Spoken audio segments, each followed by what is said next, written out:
Hello everyone, welcome to the channel पहली नौकरी।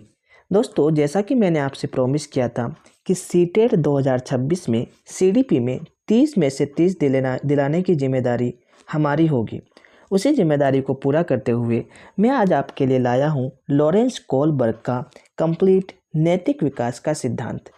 इस सिद्धांत से हर बार सीटेट में 5 से 7 क्वेश्चन पूछे जा रहे हैं। यानी इस 15 मिनट के लेक्चर को देखकर आप अपने 5 से 7 नंबर पक्के कर सकते हैं। इस लेक्चर को देखने के बाद आपको किसी भी लेक्चर को देखने की ज़रूरत नहीं होगी। तो चलिए शुरू करते हैं, क्योंकि एग्ज़ाम बहुत करीब है। सबसे पहले हम अगर बात करें कि नैतिक विकास का सिद्धांत किसने पेश किया था। नैतिक विकास का सिद्धांत जो है वह लॉरेंस कोलबर्ग ने पेश किया था। सबसे पहला क्वेश्चन हमारा एग्जाम में अगर डायरेक्ट फैक्चुअल पूछा जाएगा तो यही पूछा जाएगा कि नैतिक विकास का सिद्धांत किसने पेश किया था। नैतिक विकास का सिद्धांत लॉरेंस कोलबर्ग ने पेश किया था। उसके बाद हमसे पूछा जाता है कि नैतिक विकास का सिद्धांत जो है इसमें लॉरेंस कोलबर्ग ने 3 स्तर और उसमें 6 चरण बताए हैं। साथ ही साथ हमें नैतिक दुविधा के बारे में पढ़ना होगा कि नैतिक दुविधा क्या होता है। और इसमें हम पढ़ेंगे कि कैरोल गिलिगन, जो कि लॉरेंस कोलबर्ग की ही शिष्य हुआ करती थी, उन्होंने इस थ्योरी को लेकर आलोचना क्रिटिसाइज किया है। तो क्या क्रिटिसिजन इन्होंने दिया है, क्या आलोचना की है, इसके बारे में भी हम देखेंगे। सबसे पहले अगर मैं आपको बताऊं कि नैतिक विकास या फिर मॉरल डेवलपमेंट में लॉरेंस कोलबर्ग ने कुछ अवधारणाओं के ऊपर बात की है, जिसमें सबसे पहली अवधारणा हमें देखने को मिलती है मॉरलिटी या फिर नैतिकता को लेकर। नैतिकता का मतलब होता है कि कौन सी चीज़ सही है, क्या गलत है। जब हम जिन चीज़ों के बारे में समझ पाते हैं तो इसे ही मॉरलिटी कहते हैं। जैसे फॉर एग्जांपल, क्या समाज में किसी को गाली देना नैतिकता है? तो हम कह पाते हैं कि समाज में या फिर पब्लिक में गाली देना अच्छी बात नहीं है। तो ये हमारी क्या हुई? मॉरलिटी हुई, नैतिकता हुई। तो जब हम सही और गलत के बीच में पहचान कर पाते हैं तो वही होती है हमारी मॉरलिटी या फिर नैतिकता। इसी तरह एक होती है नैतिक दुविधा। जब हम सही और गलत के बीच में भ्रम की स्थिति पैदा हो जाती है, तो हम ये समझ नहीं पाते हैं कि कौन सी चीज़ हमारे लिए सही है या फिर कौन सी चीज़ सही है और कौन सी चीज़ गलत है। हमें कभी कभी दोनों ही चीज़ें क्या लगने लगती है, सही लगने लगती है, या फिर दोनों ही चीज़ें हमें गलत लगने लगती है। तो इस भ्रम में जब हम फंस जाते हैं, इसे ही कहा जाता है नैतिक दुविधा या फिर मॉरल डिलेमा। एक होता है नैतिक तर्कना। जब हम इस सिचुएशन को एनालाइज करते हैं, कुछ तर्क करते हैं, फिर इस सिचुएशन से निकलते हैं, तो इसे ही कहा जाता है नैतिक तर्कना या फिर मॉरल रीजनिंग। इसको कुछ इस तरह से समझते हैं। मान लीजिए आपकी शादी हो गई है, ये आप हैं। अब आपकी मम्मी और आपकी वाइफ, इन दोनों के बीच में झगड़े होते हैं। वो तो आम सी बात है कि सास बहू में झगड़े होते हैं। तो जब झगड़े होते हैं तो कभी मम्मी आपको बोलती है, बेटा बताओ आपको किसके पास रहना है? तो वो आपकी वाइफ बोलती है, पति जी कि आपको किसके पास रहना है? तो आप क्या होते हैं, यहाँ पर डिलेमा में फंस जाते हैं कि दोनों ही तो मेरे अपने हैं। अब आप फिर तर्क करते हैं, लॉजिक लगाते हैं, रीजनिंग करते हैं, और आप क्या करते हैं, दोनों को मना लेते हैं। तो ये होता है आपका क्या? आप जब तर्क करते हैं उसे ही कहा जाता है नैतिक तर्कना। और जब आप दुविधा में फंस जाते हैं तो इसे कहा जाता है नैतिक दुविधा या फिर मॉरल डिलेमा। तो क्या होता है, सही और गलत प्रश्न पर निर्णय लेने में शामिल चिंतन प्रक्रिया को हम क्या कहते हैं? नैतिक तर्कना कहते हैं, मॉरल रीजनिंग कहा जाता है। जैसे कि कोलबर्ग के सिद्धांत में जो है नैतिक व्यवहार पर नहीं बल्कि नैतिक तर्क पर केंद्रित है। यानी आप तर्क कैसे कर रहे हैं, ये ज़्यादा उन्होंने इसको प्रायोरिटाइज दिया है कि आप तर्क कैसे करते हैं। अब बात करते हैं हम हैंज की दुविधा।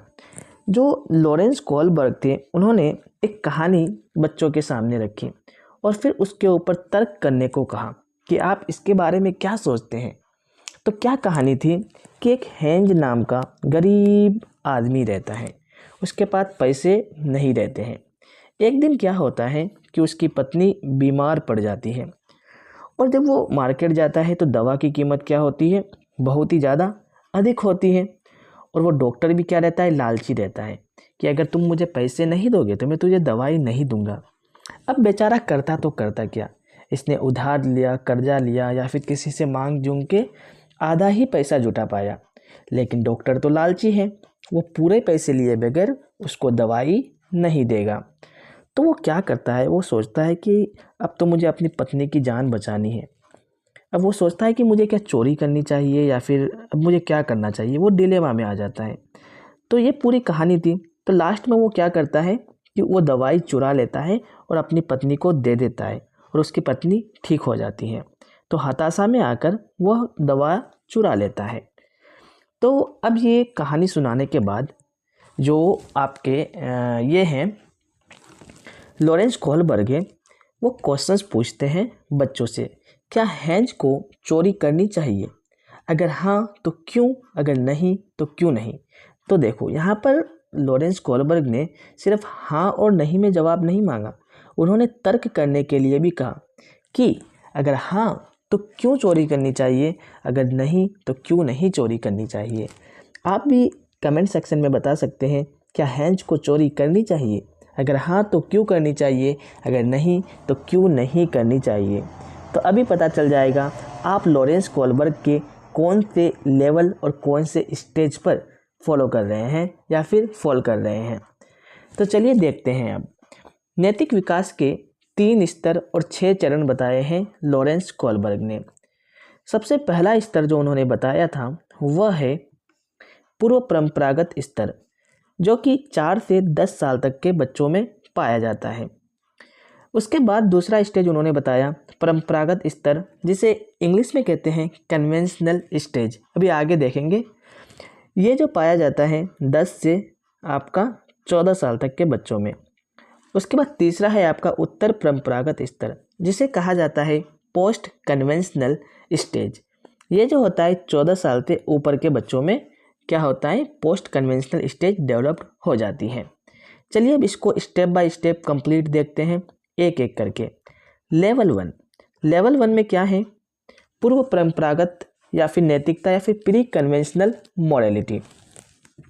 इस स्तर पर जो होता है नैतिकता जो होता है ना, बाहरी दंड या फिर पुरस्कार से निर्देशित होता है।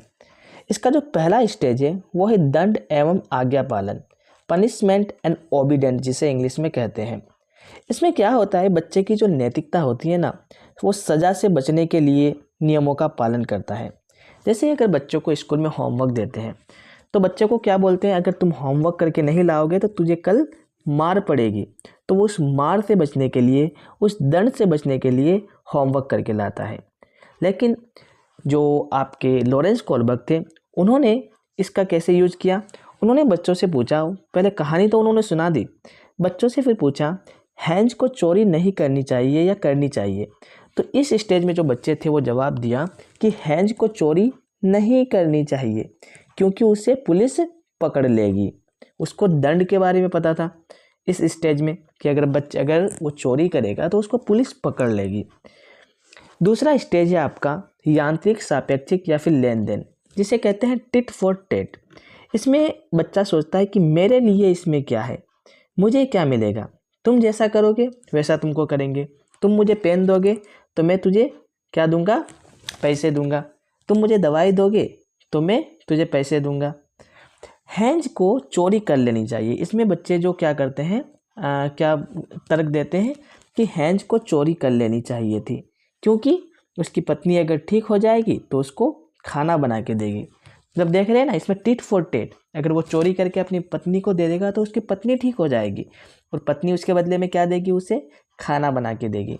तो ये होता है लेन देन, दूसरा स्टेज का टिट फॉर टेट, जैसा तुम करोगे वैसा तुम मिलेगा। तीसरा स्टेज आपका दूसरा आपका जो है कन्वेंशनल मोरालिटी, जिसमें उन्होंने बताया कन्वेंशनल मोरालिटी में क्या है, इस स्तर पर व्यक्ति सामाजिक नियमों और दूसरे की अपेक्षाओं को अपना लेता है। यानी इसमें जो है ना, स्टेज 3 में अच्छा लड़का और अच्छी लड़की का जिक्र किया गया है।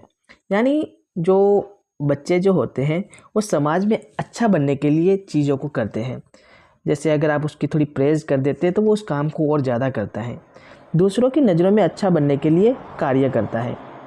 बच्चा इस एज में, तो वो क्या बोलता है, अगर वो तर्क करने जब बोला गया लॉरेंस कोलबर्ग ने, तो बच्चे इसमें जवाब दिए कि हैंज को चोरी करनी चाहिए।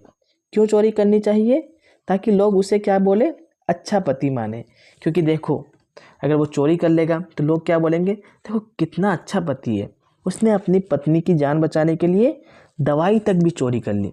तो अच्छा लड़का अच्छी लड़की समाज में अपने आप को अच्छा दिखाने के लिए वो क्या होते हैं, इस उम्र में बच्चे होते हैं। तो इसमें बच्चे की जो तर्क उन्होंने क्या दिया बच्चों ने, कि हैंज को चोरी कर लेनी चाहिए थी ताकि लोग उसे अच्छा पति माने।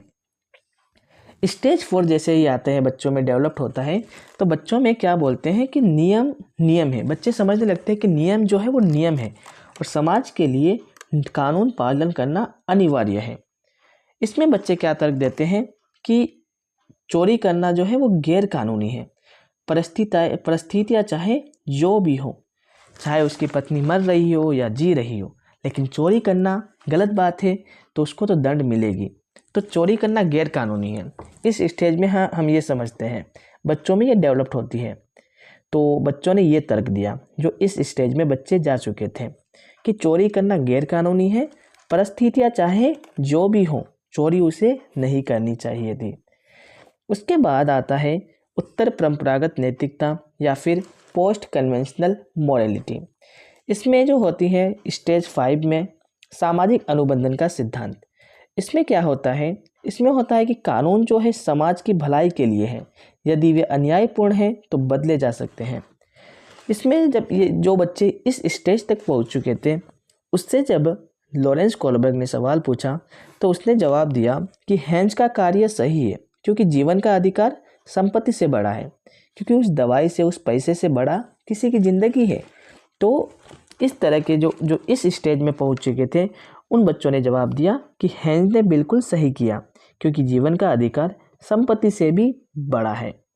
उसके बाद है स्टेज 6 सार्वभौमिक नैतिक का सिद्धांत।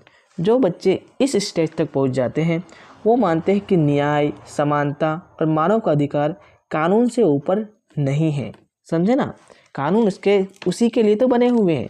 यानी जीवन बचाना एक सार्वभौमिक कर्तव्य है, भले ही इसके लिए जेल जाना पड़े, भले ही हैंज को जेल जाना पड़े, लेकिन उसकी जीवन, उसका जिंदा रहना, उसकी वाइफ की जान बचाना पहले ही मानवता का काम था। तो ये होता है सार्वभौमिक नैतिक का सिद्धांत। तो इस तरह से हैंज ने एक कहानी के जरिए इस सिद्धांत को अलग अलग बच्चों से पूछा और उसके व्यूज लिए, उसके व्यू पॉइंट लिया और इस सिद्धांत का आविष्कार किया। चलिए अब इस सिद्धांत को हम एक ओवरव्यू देख लेते हैं पूरा एक नज़र में, ताकि हमें याद हो जाए। इसका आप स्क्रीनशॉट ले सकते हैं ताकि आपको इसको रिवाइज करने में आसानी हो सके। तो सबसे पहला जो हमारा स्टेज है वो है प्री कन्वेंशनल स्टेज। इसका जो आधार है डर और स्वार्थ। बच्चे स्वार्थ के लिए, यानी आप मेरे लिए क्या है, उस चीज़ के लिए और डर की वजह से क्या करते हैं, उनके अंदर मोरालिटी होती है, नैतिकता होती है। इसके लिए पहली स्टेज है पनिशमेंट एंड ओबीडेंट और दूसरी स्टेज है tit for tat. Conventional level पे आपका जो बेसिस आधार है समाज और नियम को लेकर है। स्टेज 3 जो है अच्छा लड़का अच्छी लड़की को लेकर, और स्टेज 4 है आपका कर्तव्यों और कानून, लॉ एंड ऑर्डर को लेकर। लेवल 3 उत्तर परंपरागत post conventional stage. Sorry 1 minute, कहाँ चला गया, 1 मिनट। हाँ, तो पोस्ट कन्वेंशनल स्टेज, इसमें जो है 5 स्टेज है आपका सोशल वेलफेयर के लिए काम होना चाहिए, और स्टेज 6 में है अंतरात्मा कॉन्साइंस के लिए, मानवता के लिए क्या होना चाहिए, नियम या फिर जो भी हैं बने हुए हैं उसको फॉलो करना चाहिए, ना कि कानून को अंधाधुन फॉलो करना चाहिए। कानून जो बने हुए हैं इंसान की भलाई के लिए, मानवता के लिए बनाए गए हैं। अब बात करते हैं कोलबर्ग के सिद्धांत की आलोचना उनके ही एक शिष्य कैरोल गिलिगन ने की थी। कोलबर्ग ने केवल पुरुषों पर शोध किया। उनका मानना था कि कोलबर्ग ने जो ये शोध किया, जो ये एक्सपेरिमेंट किया, वो केवल के केवल पुरुषों में किया था, जिसका उनका सिद्धांत लैंगिक पूर्वाग्रह, जेंडर बाइस से ग्रस्त है।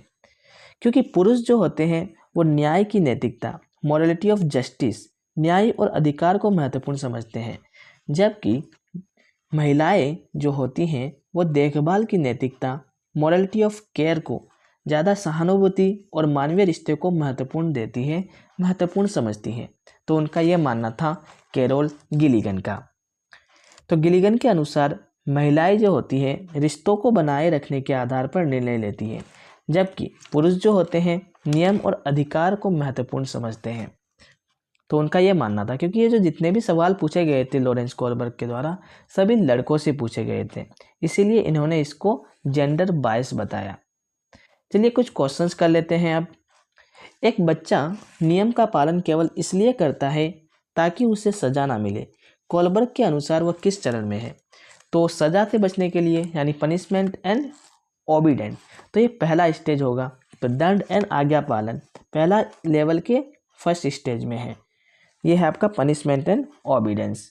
दूसरा सवाल है हमारा, एक व्यक्ति का मानना है कि नियमों का पालन कठोरता से किया जाना चाहिए ताकि समाज में व्यवस्था बनी रहे।